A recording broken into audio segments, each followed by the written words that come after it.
Hello, boys and girls. How we doing out there? Doc with you here. Trade School Friday. Is this the 17th? The 17th of May? How did we get that far? Today I've got something a little bit different for you guys, and it is about options. So, options is something that I've kind of avoided this topic to this point for now through trade schools or any other kind of education that we do here at ReadySetCrypto, just simply because there's just not that much in the way of options that are available through the crypto space yet. So there are a couple, and we'll talk about them. But what I want to do today is just kind of light the fire and get you guys just sort of set up for this for down the road. Everything is a journey, right? What is that? The rule of seven. You have to hear something 7 times before it starts to sink in. Maybe it's 8 or 9 times for me. Hey, Tyke, how you doing? Hey, Checkmate. Hopefully everything is working okay. The broadcast is all good. Let me know otherwise, but I will roll on here as I know it's starting to get into Friday evening for some of y'all. Okay, so what are options and why on earth would we use these things? I am going to caveat this ahead of time and admit that the state of options in the crypto world is pretty damn thin right now, but it's possible to trade them at some sites. So Deribit, LedgerX, or maybe others, DYDX maybe. And getting ahead of the curve will put you in a great position when there are more liquid and prevalent. I'm going to explain things from the equity market perspective first. So I'm going to fall back on the equity markets for some examples here to show you guys what to do. Perhaps you can put this to use.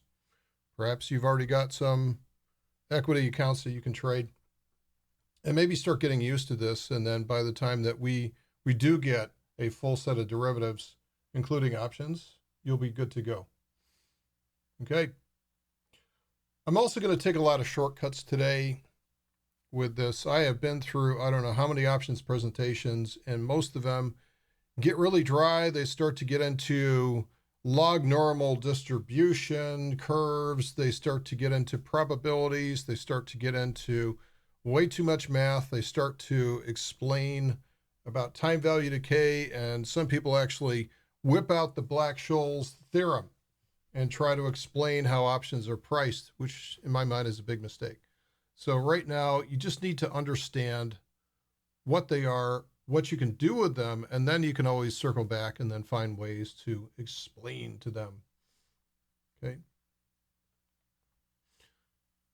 There's always times to complicate the matter is what I believe. So I've been trading options for 15 years, and I'm still learning about the little things that come along with options. Those little gotchas. I remember the first time I started trading futures, I was like, what, you're kidding? It's that easy?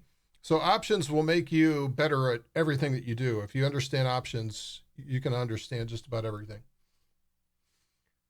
A stock option, so here's the definition. A stock option is a contract between two parties in which the stock option buyer has the right but has no obligations. This is the nice thing here. If you're a buyer, you have no obligations. You can do what you want.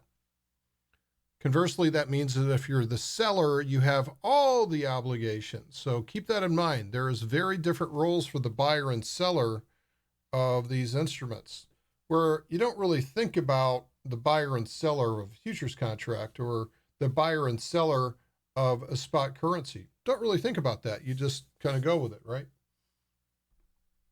But now with options, we have very different roles. Okay, so per contract, you're going to be buying or selling 100 shares of stock at a predetermined price, which is the strike price. So here's another term for you, strike price. And you'll see how complex the option chains are. From the option seller within a fixed period of time, which is the expiration date. So we have predetermined price, which is the strike price of the option. Fixed period of time, that's the expiration of it. And then buying and selling. And then we haven't really got into calls and puts yet, but we will. So, example time. Amazon, right? Amazon peaked out last year at about $2,050 per share. Right now is $18.95. It's above the 200-day moving average. It's in an uptrend still. $18.95 per share. What a bargain. Think about that, though. Can the average investor do anything with this? Maybe they can buy a share or two, right? If you want to buy 100 shares, so we're used to thinking of stock investing just in 100 lot shares. And oh, by the way, if you're going to do any kind of investing or trading options with them as it relates to stock, and it's something that we're not going to really cover today, but if you wanted to write options against those 100 shares, you'd have to have at least 100 shares. Otherwise, that's how much one contract controls. So that's a lot, right? So the only people actually buying 100 lots of Amazon are either wealthy individuals or institutions and funds and things like that. So that it's almost gotten to be ridiculous. And a lot of this is due to the quantitative easing and, the easy money policy. And we have not seen the end of that, by the way. So my point in bringing this up is this is a ridiculous amount of money. The average investor, the average Joe six-pack is not going to be able to buy 100 shares or 50 shares or anywhere close to that. Maybe if they're lucky for Christmas, somebody will gift them one share, frame it on the wall. But I can control 100 shares of Amazon. Between now and here's an option chain showing, here's the expiration date, 21 June, which is 35 calendar days away. And these are different strike prices. The strike prices are based over here. So this is a representation of what these are the calls here. Oh man, I'm making a mess out of this. Those are the calls. You try writing with a mouse. These are the different strike prices here. And I didn't include some of these things. This is the probability of out of the money. This is the implied volatility. Don't worry about those things. These are the bid and ask prices of these options.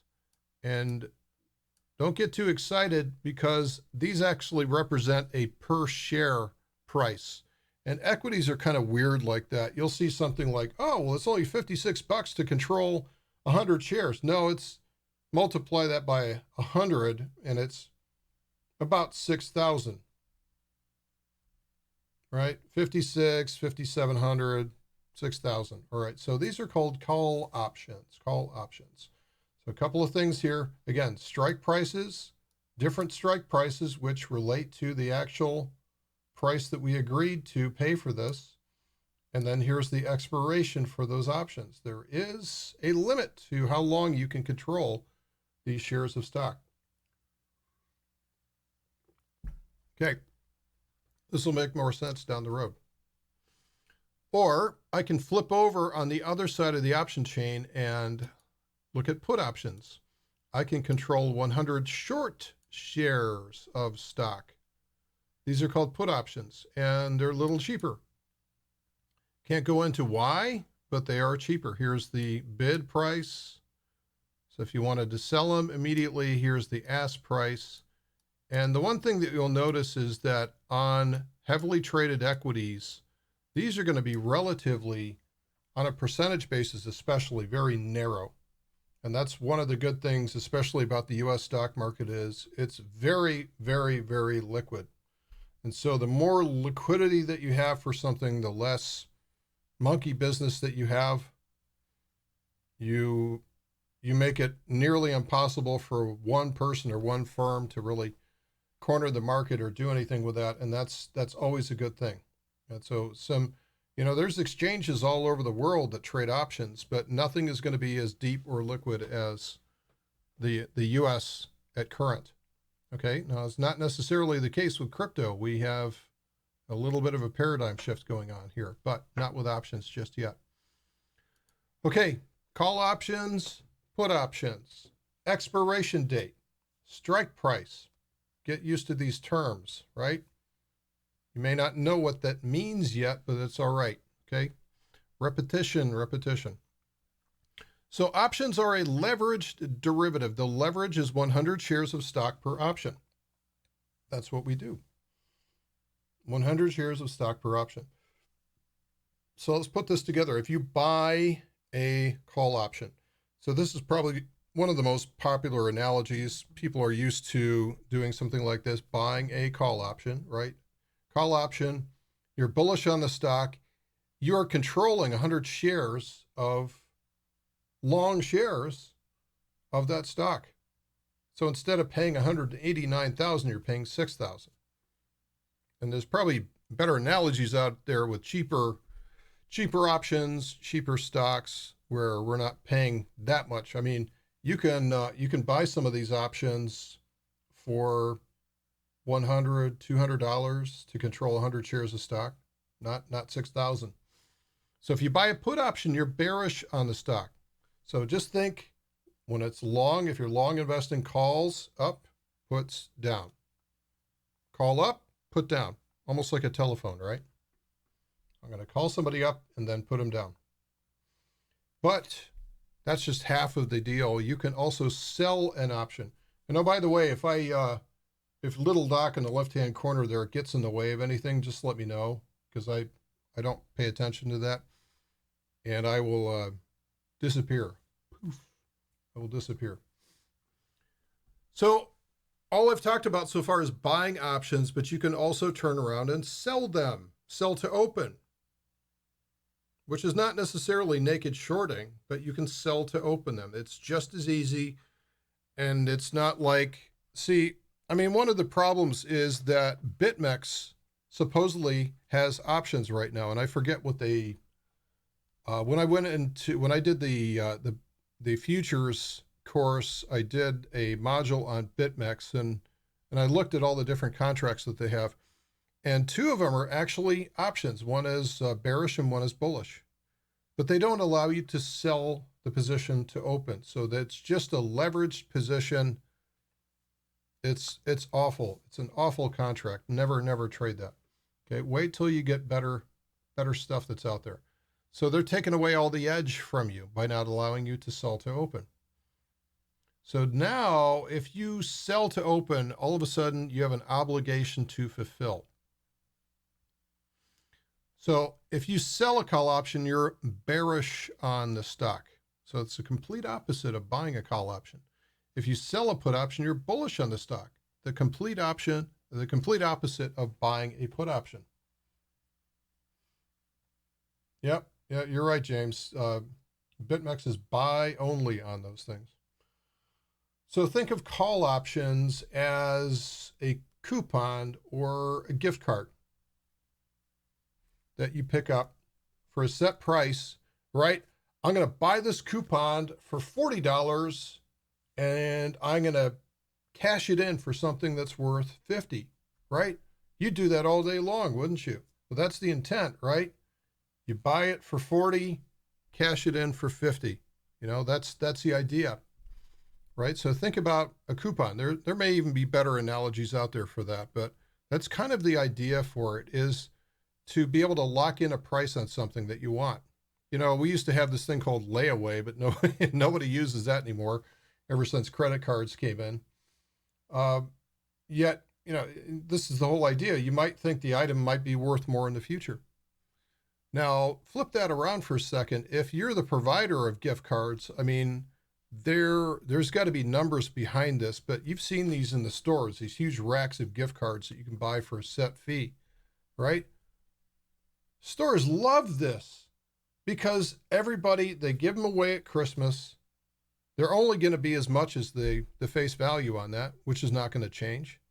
But what are the odds that somebody forgets about it, puts it away, means to do something about it, and then just gets tossed in with the other crap and eventually gets thrown away? There's got to be a melt rate on a certain number of those. So if you're the seller of gift cards, that's a big advantage. That's a huge thing to have, right? So that's call options. And then if we flip around and talk about put options, probably the best analogy for this is insurance. So either you're going to buy insurance as a put buyer, or you can sell insurance as an insurance company. You could sell insurance because you want to protect against loss in the future, right? So this is a very good analogy for put options.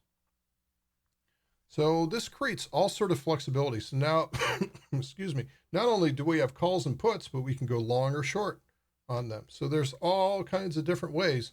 And we can also create combination positions.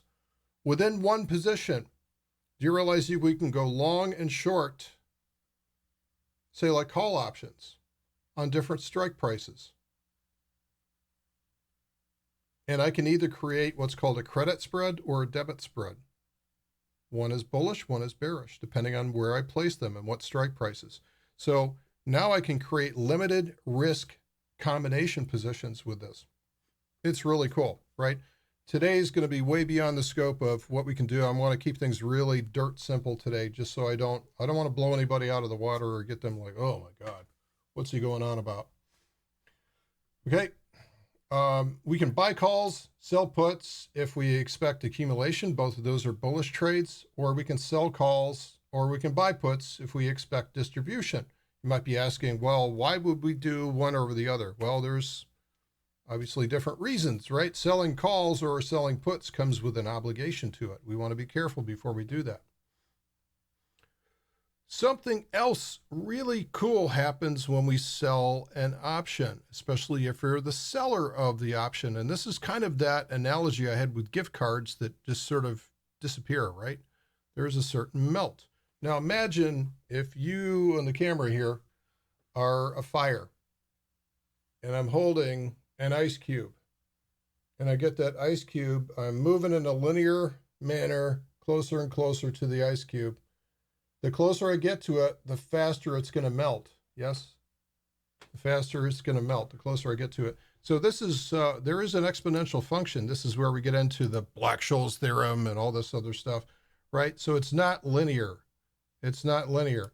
It is, it goes along and all of a sudden it falls off a cliff like this. So this is good and bad depending on whether you're long or short, right? If you bought an option, you got 90 days for that thing to move. Otherwise, it's going to be worth nothing when it gets to expiration, right? So it's a limited time instrument. You don't have forever. You can't let it sit around like some of the trades that I place with crypto, spot crypto, are the fixed risk positions where I fix it to 2%. If it doesn't fire, let it sit in the broker until someday that limit order fires, right? You don't care. There's no melt. There's no limitation on it. Spot currency doesn't melt. Options do melt by expiration date. It's the Wicked Witch of the West. There's a certain time where it just goes away and melts into the floor. So think about this. If you're long, time is working against you if you're owning an option. If you're short, if you've sold an option, time is working for you. Because, look at how many times, if we just look over at the chart, look how many times where the price just doesn't go anywhere. It just sits there and fibrillates. And all of a sudden, bam! All of those times we could be selling an option and actually earning income against it, which is cool. It's a very cool concept. So we're used to the notion that we need big movement to realize a profit from trading, aren't we? We are. We want that big movement. We're used to identifying like stair-stepping stuff, like consolidation, breakout, consolidation, breakout, like that. Or just in general trending behavior. But when we sell options, we want the exact opposite of that. We don't want it to move at all. We don't want it to move at all. Or the less that it moves, the happier that we are.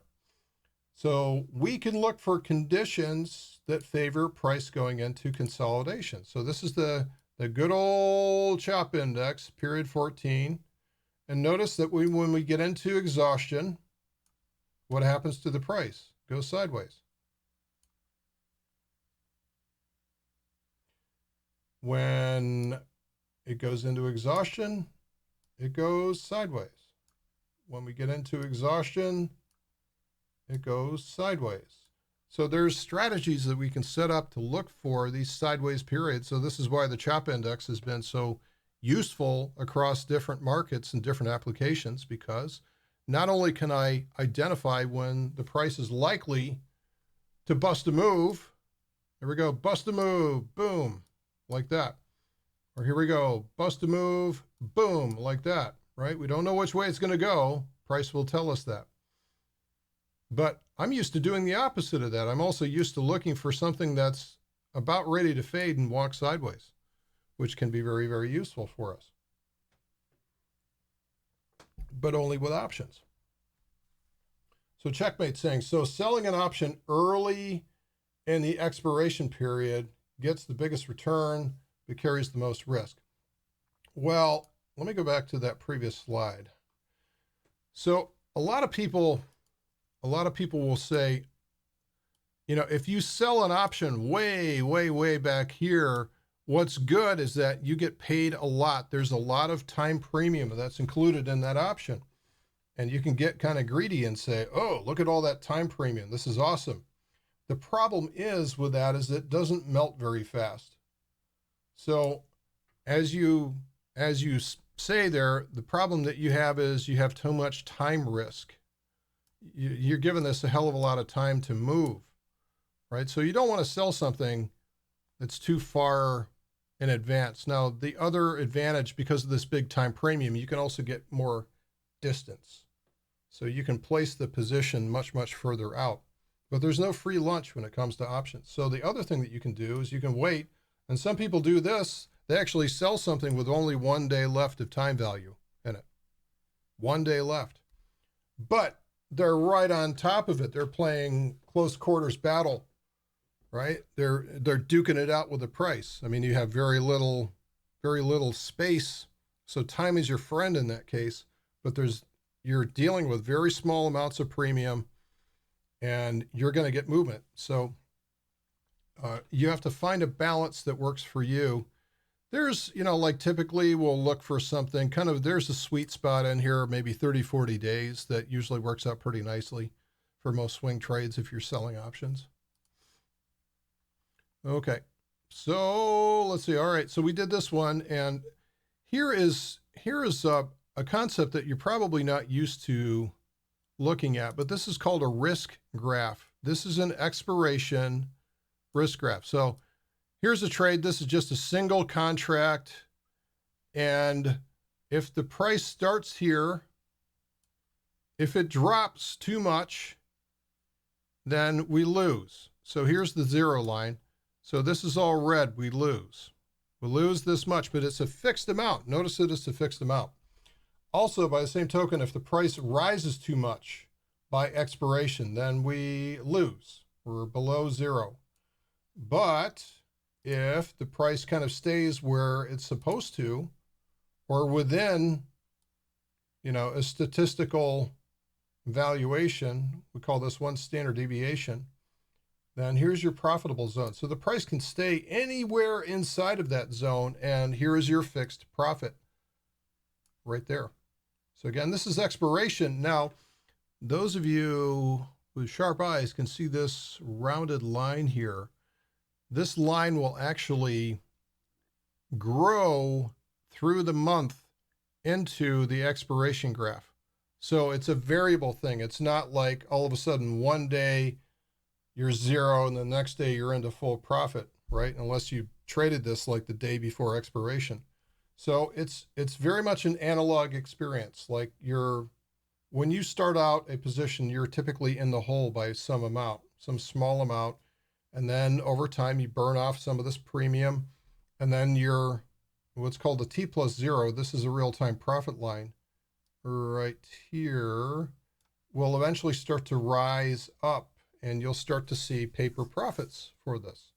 And, you know, it's always a balance to say, it's a balance against time of like, okay, this thing's looking pretty good. Maybe I should take it off now. Versus, I've got guard dog. I think I have a delivery. First, it's always a judgment call, as to whether or not you should take a position off early or let it expire at full profits, right? So that's always, there's so many dynamics that you have to learn when you trade options. You can let your imagination run wild with potential trade setups. So here's like an example is one that I'll use. So maybe the price is, let's look at this one. So here's the price consolidating, and there's an overall big trend. What I can do is I can place, and let's put an expiration date on here. So there's the expiration date. What I can do is I can place what's called a butterfly, and the profit zone looks like this. So it's almost like trying to land a jet onto a moving aircraft carrier in the Pacific, right? So these trades are normally very inexpensive. So I can typically set up something like this for maybe that's out of the money, a good distance. I can probably set up something like this for maybe 10 bucks a contract. And the payoff is usually somewhere on the order of maybe as far as 10 to 1. If you can get it up to here, although that's not very realistic. So you're looking for something like this, and you're speculating that within this certain amount of time, you're going to land this thing. Here's the expected move. Here's the typical swing breakout, and you get it involved in here. And of course, the same thing happens here. It will start out like this and eventually will grow as it gets closer and closer to expiration into this type of a profit graph. But this is very much of an asymmetric reward to risk type of trade that you set up for a very inexpensive initial cost. Very inexpensive initial cost. And if it doesn't fire, then you've risked very little. You just let it expire. Just let it expire. It just melts away as of expiration. But this is what you can do in options. There's so many different strategies, and this is sort of the blessing and the curse with options, is that there's so many strategies that people get all fired up by this, and this is what happened to me, right? So you can create all kinds of different short and long trade setups with this.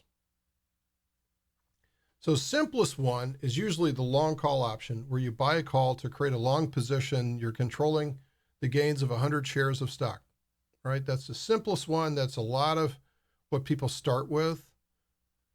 But you got to be right about these things. So if you just buy a call option as a stock replacement, again, by far the most popular application for options. It's also one of the most difficult to profit with. You got to be right about the direction of price movement. It must go significantly higher. Must go significantly higher. It can't just sort of wander around.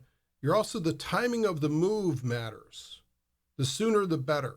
It must occur well before the expiration of that option. The velocity of the move. It must happen quickly. It can't just dawdle around.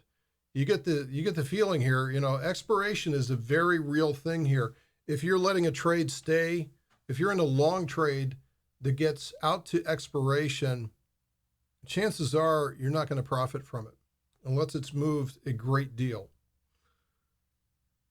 There's another thing, and this is an advanced concept, is about the volatility. So there's two measures of volatility when it comes to options. There is the past. So here's the past volatility. This is what's happened in the past. It's called historical or the realized volatility. And then there's the implied volatility. The implied is what it sounds like. It's the forward-looking predicted volatility based on what's currently happening. And that will actually go up and down based on what the market feels might or might not happen in the future. So an example of that would be earnings. When there are earnings that are coming out for a stock, the implied volatility always goes way up. So it's implying a big forward move because there's going to be, who knows, there could be some big surprise. There could be anything like that. So this is one of the biggest sort of like this is the hardest thing for a lot of newer traders to understand, is that there's so many dimensions that these things move in. So if there's too much complacency, so you might get everything right about this, about the direction. So here's your entry point and it's moving, it's moving, it's moving, it's moving. But if the implied volatility at the same time starts out up here and drops down like this, then the net effect is that this option, the value of this option is just going to decay with time. In fact, it's probably going to be even worse. So even though you have price moving in the direction for it, it should be shooting up in value.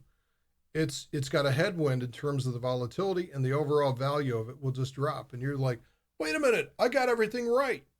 So let me show you the biggest rookie mistake that ever happens. The biggest rookie mistake. We have a market which is going up, bitty up, bitty up, and then we get a great big pullback like this.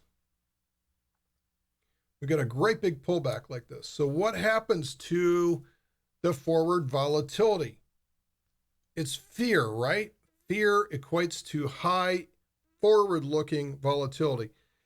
If we have a sell-off in the market, everybody thinks it's going to happen, and it's going to stay that way for a long period of time. Hold on a second here. A little bit of medicine.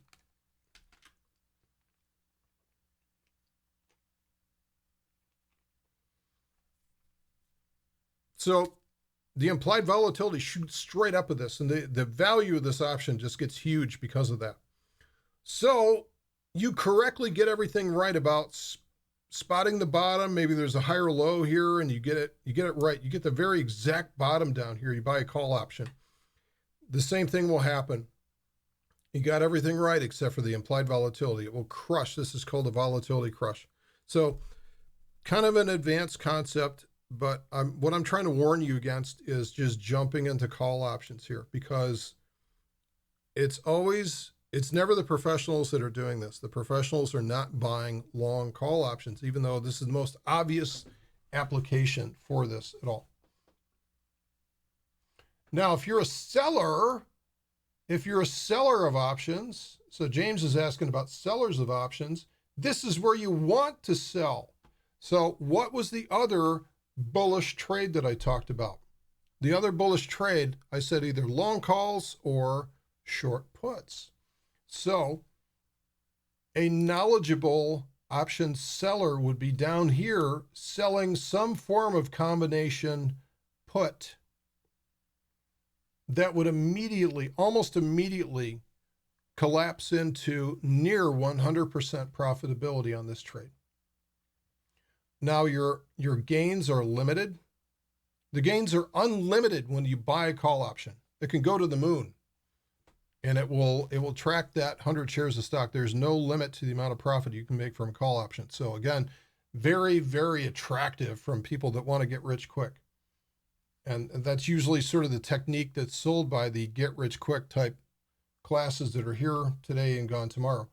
So selling a put option down here is not very sexy, because you're limited to the amount of credit that you collect on the first day of the trade. You get paid day one, which is awesome. It's like, man, I just took in all this credit, goes right into your account. Now you have to guard it. It's like you're an insurance company, remember? You're an insurance company. You just got the premium check from your customers. Now you want to guard it. You don't want to give out any claims, right? So the same thing happens. So there's a good way to handle volatility, and there's a bad way to handle volatility.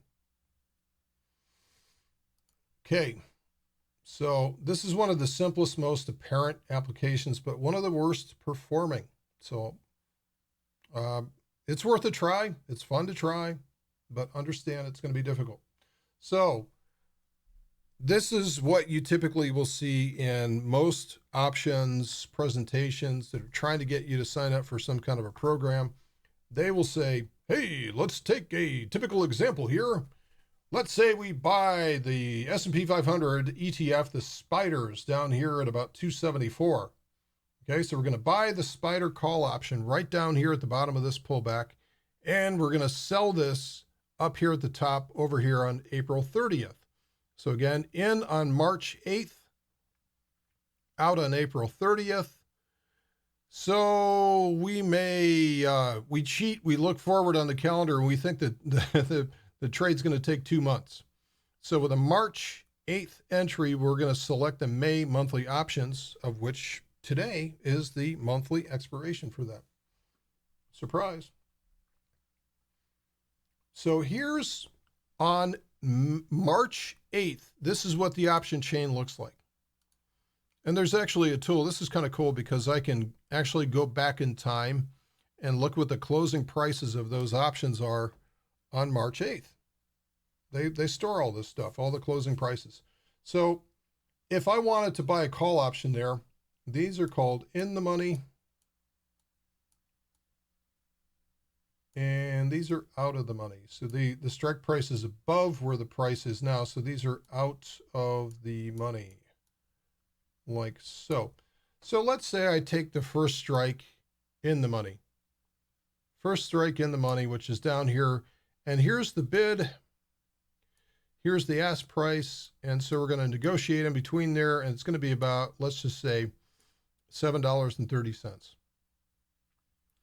Or since we're dealing with 100 shares here, it's actually going to be $730. Again, one of those weird things that you have to sort of understand with equities.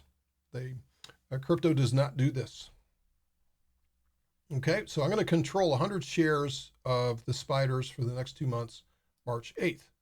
Okay, so here comes the idealized example here. So the price tops out, and I magically know that the price is topping out, right? I just have this foresight to know that the price is topping out, and I should sell out of this position on April 30th. So if we go to the same strike price, which was the 274, whoa, all of a sudden now this is worth about $2,100. So we got into it for $730, and now it's worth $2,100. That's pretty significant. All right, so you can see the leverage that these things have. So let's do the math. So if we had bought the spider stock at 274.4 on March 8th and sold it, so if we're just doing the stock, not the option, but the stock, we would have made $1960, but we would have spent $27,000 to buy those shares. 100 shares, $27,000. We got a 7.1% return on capital.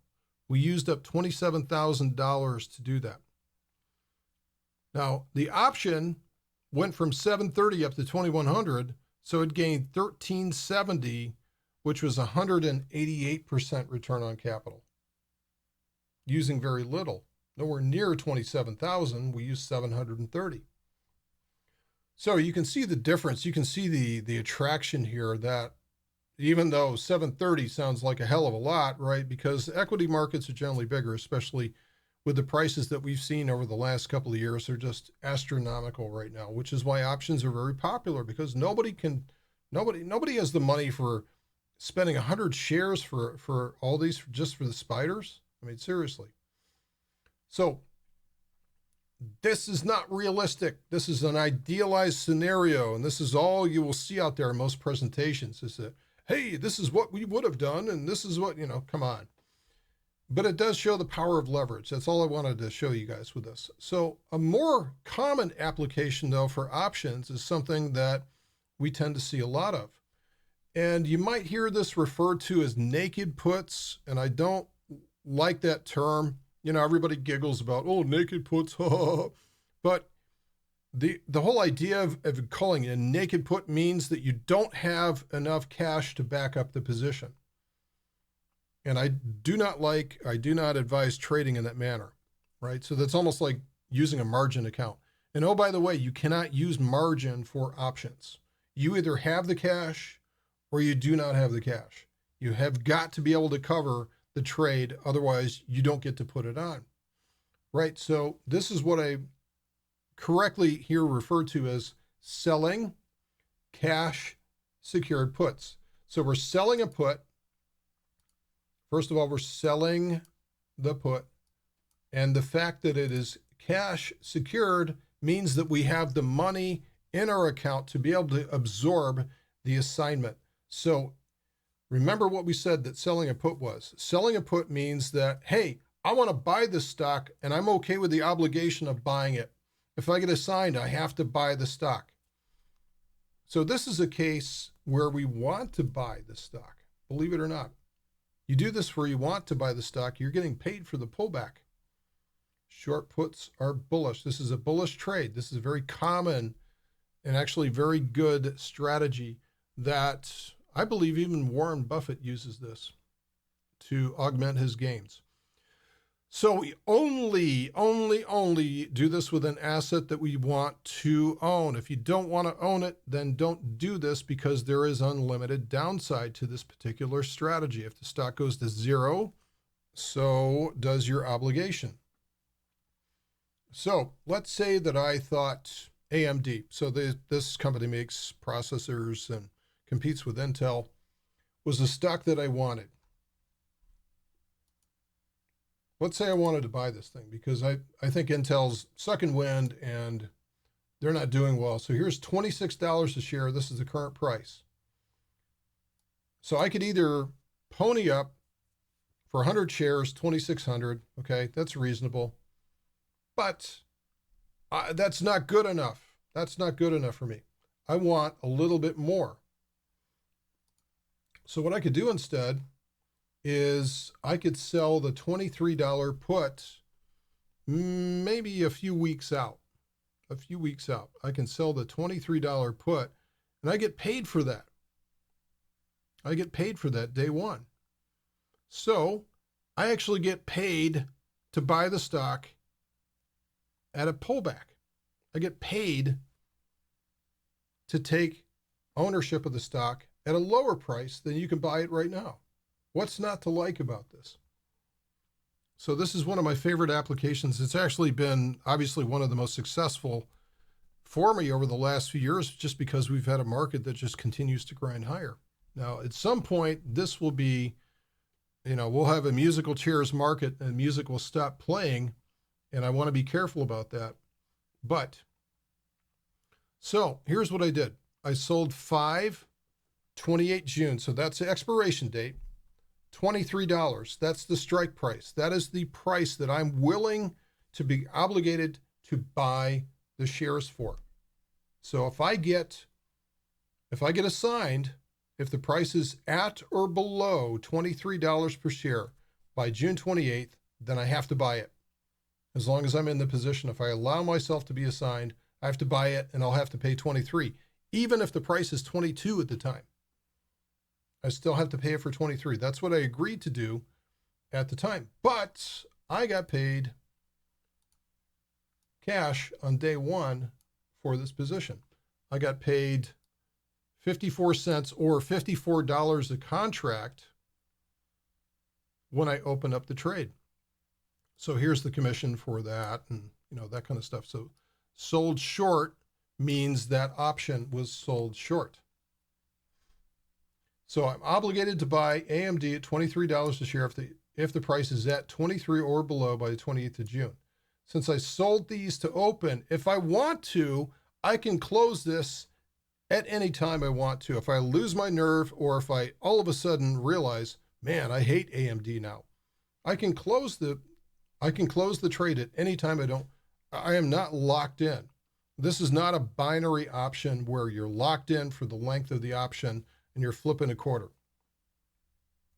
So I can either buy them back or I can allow the options to expire. Either way, I get to keep this. Then it's just a matter of how much I have to pay to buy them back. So yeah, checkmate. On a strong uptrend, this is what I love to do. In a strong uptrend. So first of all, I will only sell puts on an uptrend. Pulling back on an uptrend. Pulling back on an uptrend. Pulling back on an uptrend. Why do I sell puts on the pullback? Because not only do I get a deeper price, but also the pullback creates a volatility spike, which further inflates the premium. So I'm able to get something that's way deeper down here, way safer, or I could go right at the money and just get a massive credit. But this is what I do all the time. I sell puts on a pullback, sell puts on a pullback. And this is a way that you can accumulate And you might do this for years before you actually get assigned the stock. You could do this for years. Actually, I would prefer to do this rather than actually owning the stock. Although you do miss out on the capital appreciation as it goes higher. What you get paid for selling puts is all you will ever get paid for selling puts. At any point between now and 28th of June, I can close the trade. I don't have to be trapped in if I change my mind. Can always get out of this if I want to. So here's the status 5 days later. I set this up on Monday, and here we are on Friday. And right now, if you remember, I entered the trade at a 54-cent credit. And here it is. The bid and the ask is 26 by 30. So I've almost hit 50% profitability. So I'd be able to close this down for maybe 28, 29 cents if I wanted to. So I've realized about half of the potential profit. And a lot of this is because of the fact that on the pullback, as it releases from any kind of pullback, the implied volatility will come down like that. So I have two things working for me, not only the price moving away from that option, which is good, but also the implied volatility coming back down again. Okay, so this is a huge edge if you are able to do something this simple. So here's the move. So look at this. Isn't this crazy? I mean, here was the move. Here was the candle that I entered on, and here was the candle today. It's barely moved $2, and I've already realized 50% probability or profitability on that position after 5 days. And this is the acceleration that you get if you get everything together, if you put all these edges together. So it's a little, yeah, this is not spot currency trading where you're just looking at price. All of a sudden, you're kind of a puppeteer. You got all these strings that you're pulling, and it's much more complex. So that's kind of my point here. Successful options trading is about risk management, number one. And this is where I've learned it, right? Is like, what is your exit? You've got to determine that ahead of time. Understanding precisely how everything works. You're a puppeteer. This is like the difference between flying and driving. If you're driving, you're just dealing with two different dimensions, left, right, backwards, forwards. But now all of a sudden, if you put pitch into this, pitch and yaw, and you're all over the place, right? Because all of a sudden there's so many more things to control. It's not double, it's probably a factor of 10 in terms of complexity. So there's so many more avenues to explore versus something like just stock or just crypto, just spot crypto, right? There's a huge temptation to become a jack of all trades because it's like, oh, I want to do this directional trade and this will be non-directional, and I want to sell this volatility premium here, and I want to do these as a time spread. And, there's so many different ways that you could get good at this or to explore with this. But typically what you have to do is sweep the table, get good at one thing. So most professional option traders out there are not necessarily going long. They're not buying calls. They're using some combination of options, selling some, buying others to match the character of the market. A lot of times they're selling options.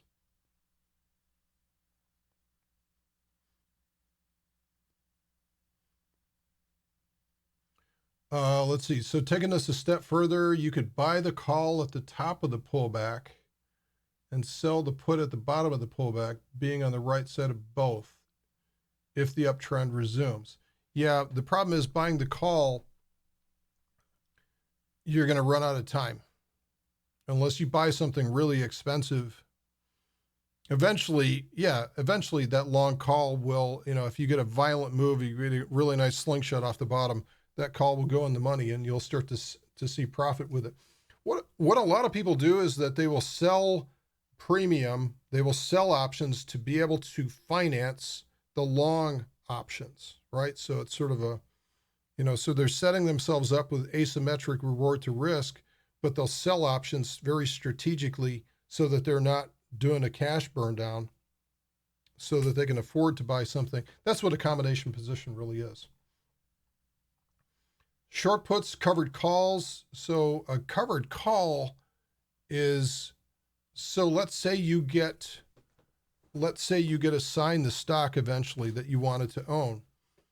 A covered call is exactly the same thing as owning an apartment building and then one day having an epiphany. Man, I should rent out my units. I've got this wonderful apartment building. I know what I'm going to do. I'm going to rent it out. I'm going to get tenants to live in there, and they're going to pay me rent. And it's like, well, no kidding, right? But this is what happens with stock. You can actually, if you own stock, you can rent it out. You can sell calls against it. It's called a covered call. The call, it's a short call. You're selling it to open. That's an obligation, but you're putting your stock up as collateral. You're saying, all right, if it goes way up there, I will sell my stock to you at this price. So that's what I do. I sell puts, sell puts, sell puts, sell puts, drive down my cost basis as low as I can. Eventually I get assigned, and then I immediately turn around, sell calls, sell calls, sell calls against it, right? It's all about cash flow. I did not even scratch the surface today. So I hope you guys got kind of a feel of what this is all about, what you can do with it, and why it's so important you learn this at some point someday, and why I'm like, can't wait for this to hit the crypto world. Think about that. If you could sell puts on Bitcoin to be able to drive your cost basis down, as it, like you'd use today's pullback, you'd sell against that, you'd get some massive credit for it. So we'll look at that. We'll look at that in a second here. So let's look at Deribit options. Let's look at Deribit options and let's see what they're at. Now, what I want you to see with this is that with Deribit options, okay, we have different option chains. These are different expirations. So 24 May, I know this is really small, but hopefully you can see over here on the left-hand side. 31 May, 28 June, going way out. September, so these are quarterly options. So we have front month options, actually a couple of weeks, a couple of weeklies, and then we have a monthly, and then these also turn into quarterly options. So we can start to see the impact of time decay. So let's do this. Let's find, where's the price of Bitcoin right now? 7,000. So let's find the at the money call option. The call options are on the left-hand side. Let's find the $7,000 call option. Here's the bid. Here's the offer. 388.74 by 452. That's a pretty fat, wide spread. That's a really wide spread. And I hope you can get that. That's like $80 of spread width in there. Now, can you negotiate inside of there? I don't know. Let's see. Do we have any open interest here? We do have some open interest, which is in, I believe this is in Bitcoin. So you might be able to negotiate inside of there. I don't know though, never done it. So let's compare. All right. So if, let's say in a perfect world, we'd be able to buy that option for, so now it's actually tightened up. Oops. Okay. I'm looking at the wrong one here. So 412 by 480, we must have the price going up, must be going up. Okay. So let's just say 450. Let's say 450 to buy this option. That's the $7,000 call option, 450. We're going to go to the next. We're going to go to the 31 May, 7,000 instead of 450. Now look at this. Look at the time value premium, 625 or so, 625, 450 to 625. That's the difference that 1 week of time value will make. Now, if we go out to the 28 June, we would expect to see something relatively huge here. So let's go to the 7,000. Now we're talking $1,000, right? So that's that time decay that's happening. Look at the time decay that's happening for the option that's priced way out versus the one that's going to expire in about a week. It's a huge difference, right? So that's good. Yeah, hopefully, let me know if my little face gets in the way. Okay, so that's calls, that's puts. These are to control one Bitcoin. So to control one Bitcoin, instead of spending $7,000 on Bitcoin, on the spot currency, for 1 week of this, you can spend, right now it's showing at about $450. Boy, that thing moves around a lot. You guys see how much this moves? I mean, that's pretty significant. So there's some pretty big moves happening today. And if I put on like a 12-minute chart, yeah, I can start to see some pretty big movement here. So that's why these calls are going up in price, because they're long and they're controlling the profits of one BTC. Now, I could also do the same thing. I could sell puts over here. Now, I wouldn't want to sell puts 24 May. That's just too, what's going to happen is, so if I had said, okay, I'll buy Bitcoin at 6,000. And so I'd be only able to sell this option down here for maybe $40. So $40 received credit to be obligated to buy Bitcoin at 6,000 over the course of the next week. Could be done. Chances are it'll probably expire. I mean, the price is stiffening up right now. But typically I would go something a little further out. I would go out to something like, like June or something like that. And I would say, okay, let's see if we can get something a little deeper. So maybe 5,000. 5,000, you're getting paid, maybe $1.30, $1.40 to sell that one. So there's usually a sweet spot, and usually I try to hide these things behind a decent support level. Okay, but anybody can get into this. Not anybody can open up an account. This is one of the problems. Is Deribit does not deal with any kind of U.S. and they do KYC. So if you're in the U.S., you are SOL, right? But you can bring up the option chain. You can start looking at these, and you can start to understand. It's a lot different than just looking at a futures contract, right? Futures contract, you have buy, you have sell, and that's all you have, right? There's not much to it. Or even if you have a ladder on there, it's still very, very simple. Now, all of a sudden, you've multiplied your complexity by a factor of, who knows what. And then all of this stuff in here, the implied volatility right now is, look at this. You got implied volatility, which is in excess of 90%, which is huge, that's because it's moving. Let's look at those options. We just had those for 450 the other minute. And now let's see, what are they going for? Yeah, they haven't moved that much. So now they're probably a little bit more than that, but they're still moving around. Okay. So I would advise you guys to start playing around with this, start to get familiar. If you do trade equities, start looking into how you could perhaps educate yourself on trading options. So how do you price and determine the fair price of these options? It's right there in front of you. This is a market. This is a market. And at least in the equities markets, there are several different exchanges out there, and they're arbed within an inch of their life. And the market itself, supply and demand for the market itself, sets the price of the option. It's not some evil creature sitting behind a green curtain setting the price and trying to screw people.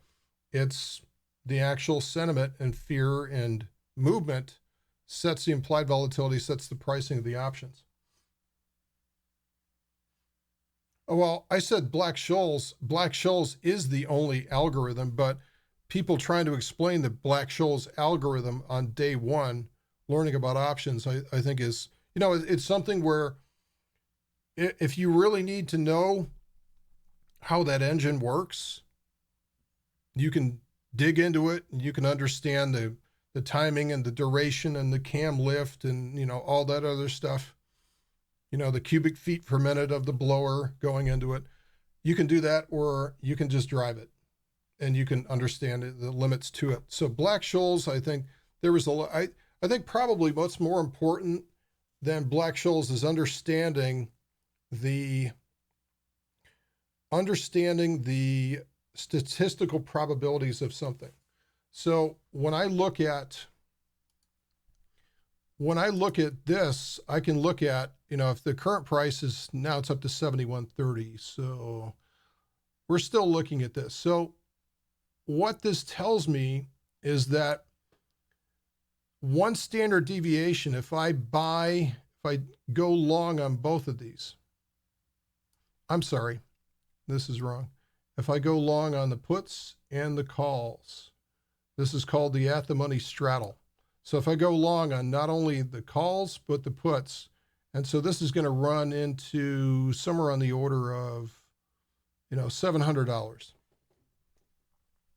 That is the at the money straddle. That is the one standard deviation, or there's a 68.2% chance that the price will be plus minus $700 over the next week. So there's some very practical applications for statistics when it comes to options. Black-Scholes, how the options actually decay, things like that, how the options are priced. You don't need that. You don't need that. I mean, it's nice to know, but once you know that, it's not going to help you make money.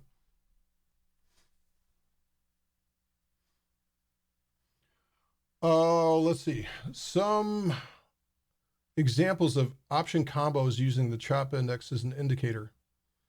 Ayub, well, we started about an hour ago, but you'll always be able to replay this, so that's not a problem. Well, one of the things that I do is a time spread. A time spread, so let's do this. Let's clean up. A time spread occurs. Now remember that option decay diagram. So if this is time, and this is, let's just call this value. If I have two options at the same price, but one is sold here and one is long here, this is called a time spread. And let's say that we're doing both of these at 7,000. We're doing a $7,000 time spread, call time spread. So I'm selling the 24 May 7,000 call, and I'm buying the 31 May 7,000 call. Now what's going to happen? Let's go out here to, so let's say this is 31 May. That's 31, and here's 24. Now what's going to happen to those options? So let's do the 31 May first. 31 May is going to look like this. Go down to 0. What's going to happen to the 24 option? It's going to go down like this. So what happens is you get into this period where this is a combination position. This is a spread where your long option maintains most of its value, but all of a sudden the short option disappears in value. So the differential between those two means that you're making a profit. Now what the actual profit and loss diagram of this looks something like this. And here's the zero line. Here's the zero line for that. So if the price moves a lot in one direction or another, then you're going to have to adjust it. There's different techniques to be able to adjust and kind of like leapfrog it along. But ideally, what you'd want is you want a price just screaming up here and then going like that for like a week. And just getting stuck in a little consolidation pattern for a week. If you get stuck in here inside this range, then this will happen. That short option will just bleed off like crazy. Meanwhile, most of the long option will retain its value. This is what's called a time spread. And so what I find is that these are really good for something where you get this is a quiet and trending market where you get these little pullbacks And it's just very predictable, very stair-stepping type behavior. Right? So that's another example of something like that you can use. But the CHOP index would show you when, this gets into just uber exhaustion down here, maybe it's like an exhaustion value of 25. But the problem here is you can't predict the future. You don't know if this is just going to pull down like that, which is going to pull it outside of here. So it needs to be sort of a very predictable, very quiet and trending kind of market. This can't be the first rally ever. Like this Bitcoin rally, this would be a poor choice for that, because this is the first time that this thing has really exploded in quite some time. So you capture the bulk of the short time premium that is sold, and what you're hoping is that the premium that's on the long option is decaying at a much slower rate. I wish I could say that this is like super simple, but it's not, because there's a lot of things you have to know to set these things up correctly. The long retains value, and in theory would still be desirable because the price is held stable. All right, so let's do this like a graph. So I'm going to do time period number 1. So this is time period number 1, and then this is time period number 2. So this is time period number 2. Okay, so time period number 1, and I'm going to compare the prices of the long and the short. And then here's time period number 1, here's time period number 2. Let's say the long cost us $2, and the short we sold for $1.50. So the net result of this is that we had to spend 50 cents to set up this trade, or $50 per contract. Okay, the long is 2. We sold the short for $1.50. It's going to be less because there's less time value remaining. So that's period number 1. Now we get to time period number 2, and let's say that this one is down to, let's say it's down to $1.50. Okay, this one will be down to, let's say, $1. No, it would be less than that. It would be down to, let's say, 50 cents. So it's eroded from $1.50 down to 50 because this is when most of it's happening. Okay, so this one has lost 50 cents in value. Okay, that's bad, but this one has lost $1 in value. That's good, because this is the one that we have to buy back. So now we're able to close this position. We set it up spending $1. We're able to close this for a credit of we spent 50 cents. We're able to close this down for $1, to sell it for $1. So we made 50 cents. So we made 100% on this. So that's how combinations work. And I apologize if this doesn't make any sense right now. This is kind of really advanced, getting into spreads, things like that. Right, so this is kind of where I didn't want to go with this thing, because, I just want you guys to understand that options are something where it controls it's a derivative. It controls the same thing as the big boys, but at a much lower cost. You can sell these, you can buy these. They're incredibly flexible. You can make combination positions, just like what I talked about here. This is what's called a time spread. We also talked about the vertical spreads, where like putting 2 of these together makes an iron condor, so I could create this sort of profitability range. There's all kinds of different ways to do this.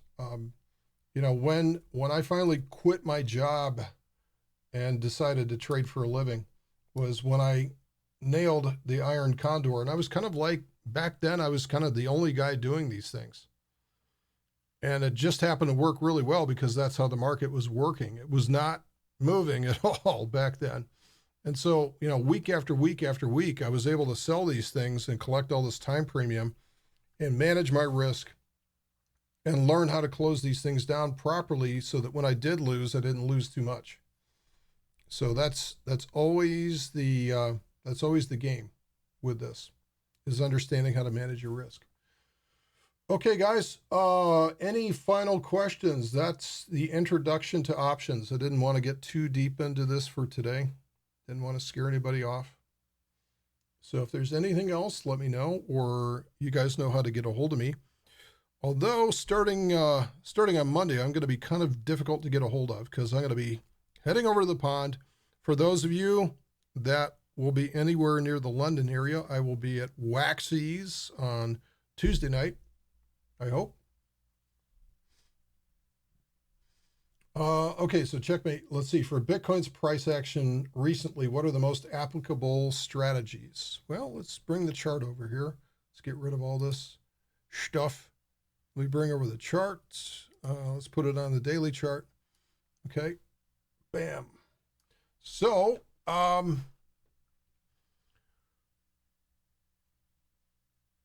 when you see a parabolic blow off like this, I tend not to stand in the way. I tend to just let it go. A lot of people will say, oh, you should sell a credit spread above there.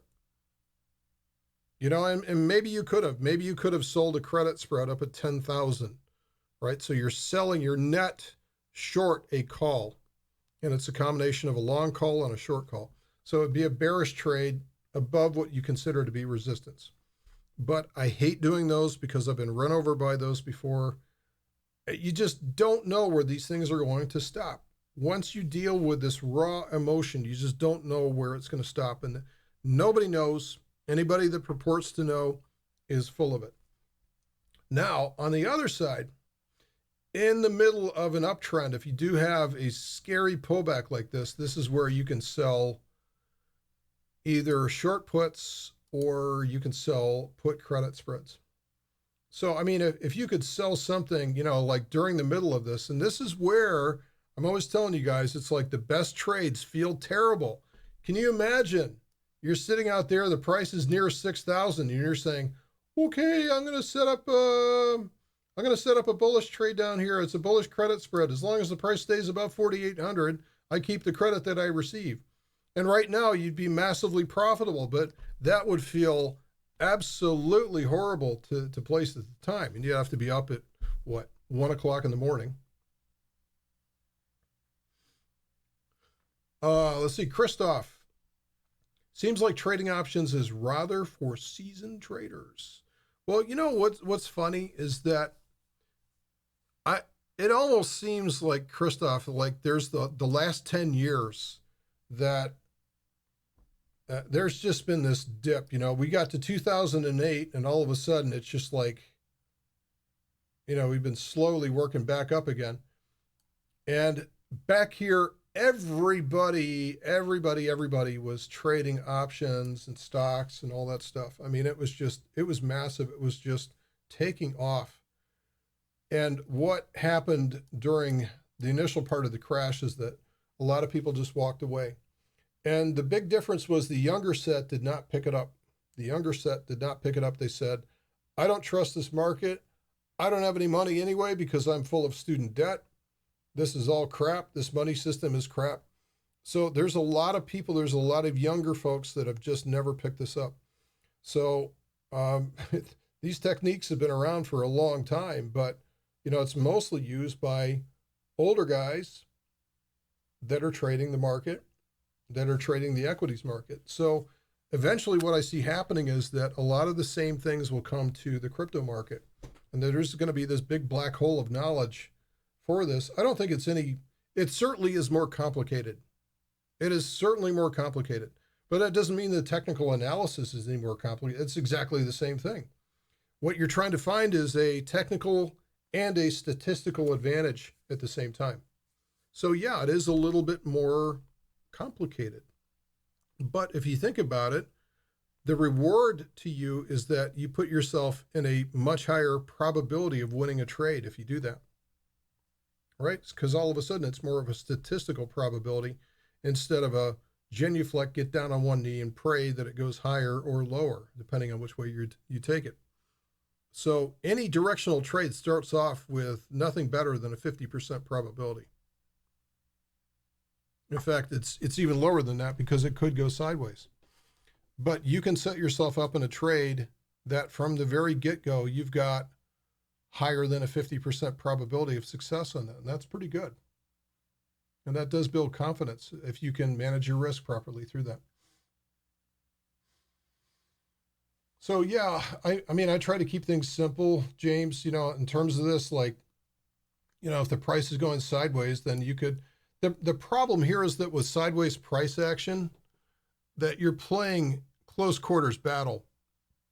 If you're playing range bound strategies, then they don't have much range for movement because the implied volatility is very, very tight. Once it starts to move, then things loosen up a lot. Things loosen up a lot. Like this movement now, it's loosened it up to, you'd probably be able to place huge wings on that. And that's the big advantage of selling when the implied volatility is high. Implied volatility means the forward projection of what the market thinks it's going to do. And that's not one guy doing that. That's how people are buying and selling options. That sets that. Okay, anything else? Any other questions for this? Thanks for, this has been I knew this one would run probably a little long today, just because there's so much to go over. There's so many foreign concepts, but hopefully, for those of you also that are watching this on a replay, my goal is that you just sort of understand that there are analogies that are out there, whether it's the coupon or the gift card or it's the insurance policy. There's nothing new here going on. Now, the techniques are slightly different, but there's nothing new. These are the same concepts that you use every single day. Any recommended books as an intro? Guy Cohen has got a good book. It's called, what is it called? Options Made Easy. It's a British guy, Guy Cohen. And this book has been out for probably 15, 20 years. That's what you'll find is a lot of the options books have been around for forever. So that means you can get them used on Amazon for a song. Yeah, for trading options. Nothing has really changed all that much in the last 20 years when it comes to options. The tools are better. The markets are tighter. The markets are more liquid. And there's more of a demand for it just because, who the hell can spend $189,000 on 100 shares of Amazon stock? It's happening more and more and more. It's like it's tough for me to find. Like in my newsletter, what I'm typically trying to find is stocks under $50 that most people could actually trade with and have the capital to be able to absorb assignment. And it's gotten to be difficult just because of this whole quantitative easing environment. So when people say that Bitcoin is crap, Bitcoin is nothing, what have we done to the dollar? It's the same thing. Yeah, Nate, oh God. Natenberg, I would not wish Sheldon Natenberg on anyone unless you want to do this for a living. Because Natenberg let's see, where do I start with this? There's the New York way of trading, and then there's the Chicago way of trading. The Chicago way of trading uses no technicals whatsoever. If you go into the Chicago Board Options Exchange, you will not find one single price chart anywhere inside that building. Not one. You will never see it. It's all numbers. It's all math-based. It's all statistical.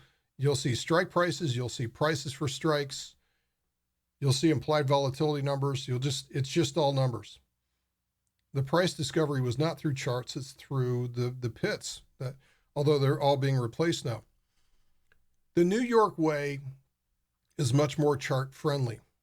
And so I've always tried to be kind of half and half. I like to understand what the guys in Chicago are doing as far as probability, as far as the standard deviation.